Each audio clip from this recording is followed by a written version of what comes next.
Hi friends, Rinku cook house চ্যানেলে আরেকটি নতুন ভিডিওতে তোমাদের সকলকে স্বাগত জানাই। তো বন্ধুরা, আজকের আমার রেসিপি হলো কাঁচা আমের মিষ্টি টক ঝাল আচার।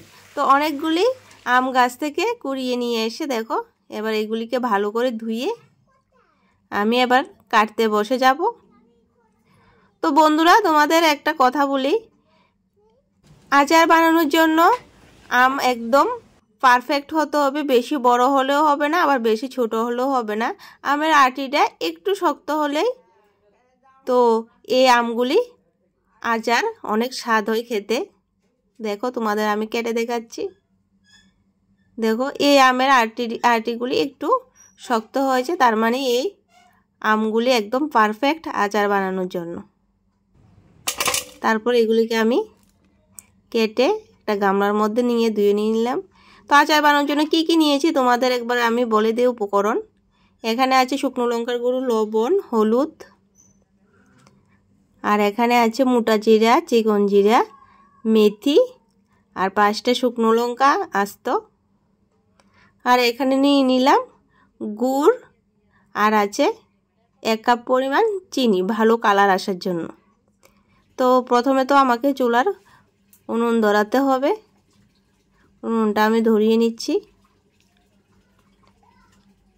তো চুলার মধ্যে আচার বানালে আচার অনেক স্বাদ হয় খেতে মাটির চুলায়, সেই জন্য আমি বানাচ্ছি আচার।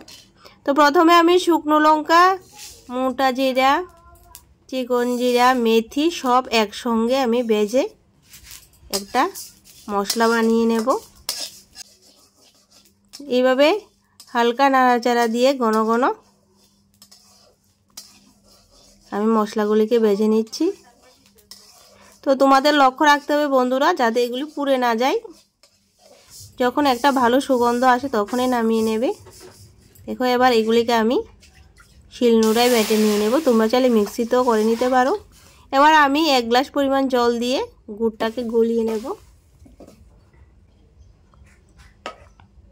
তো গুড় গলে আসা পর্যন্ত আমাকে এবার অপেক্ষা করতে হবে। গুড় গলে আসতে আসতে এদিকে আমি মশলাটা করে নেব। তো মশলাটা আমি একদম পুরো মিহি করব না, একটু গোটা গোটা রেখে দেব। দেখো, এবার একটা বাটিতে নিয়ে নিচ্ছি। এদিকে মশলার গুঁড়া করতে করতে আমার গুড় একদম গলে পারফেক্ট রেডি হয়ে গেছে বন্ধুরা। এবার আমি দিয়ে দেব ধুয়ে কেটে রাখা আম। তার মধ্যে দিয়ে দিচ্ছি পরিমাণ মতো লবণ, হলুদ, শুকনো লঙ্কার গুঁড়া। তো প্রথমে আমি এগুলিকে সেদ্ধ করে নেব।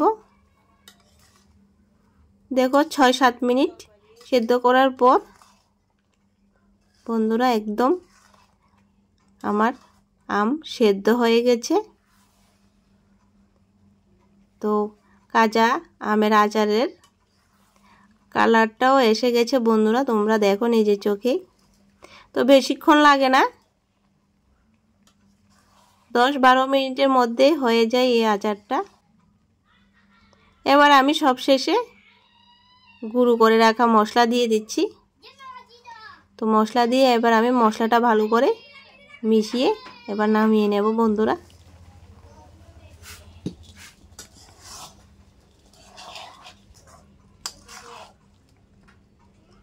তো বন্ধুরা, তোমরা এটা বাড়িতে অবশ্যই ট্রাই করবে আর আমাকে কমেন্ট করে জানাবে তোমাদের কেমন লেগেছে।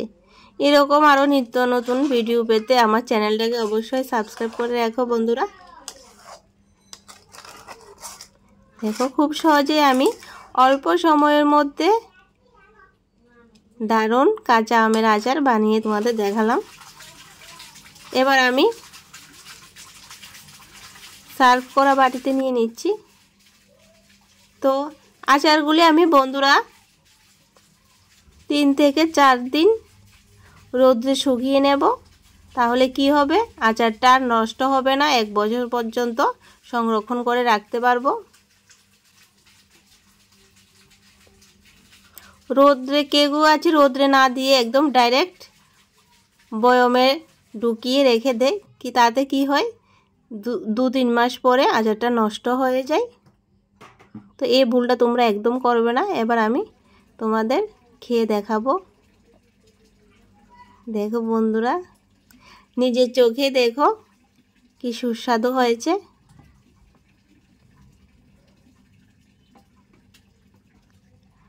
একদম দারুণ হয়েছে। তো টাটা।